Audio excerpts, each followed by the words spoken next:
जब जब ये जान ताक के हंसेलू, जब जब ये जान ताक के हंसेलू, दिलवा में हमरा तू ही तो बसेलू।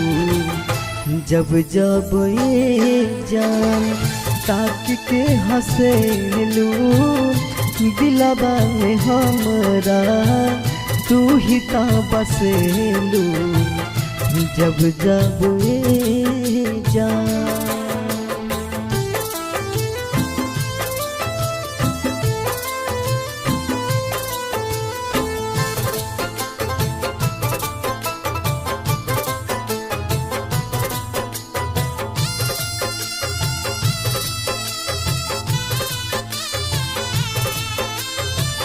चमकेला चेहरा चांदों से ज्यादा, भूली हो न जान तू कई के वादा।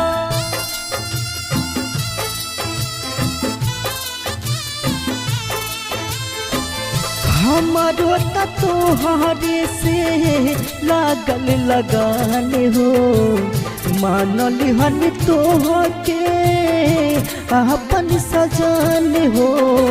सांस बन के सांस में हमरा धसेलू, सांस बन के सांस में हमरा धसेलू। दिलवा में हमरा तू ही तो रहेलू, सांस बन के सांस में।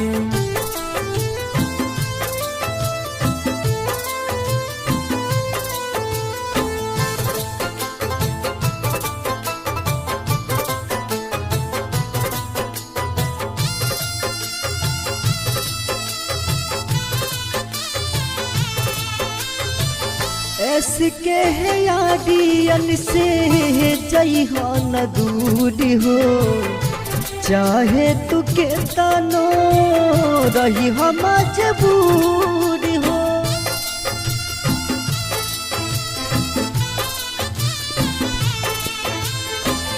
कहतन दिलवा के बात हम सारी, तोहरे से हम रहे बिरजस बिहारी।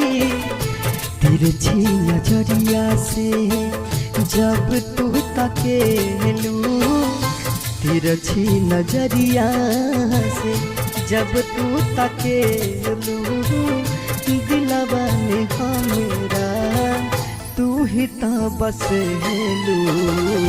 तिरछी नजरिया से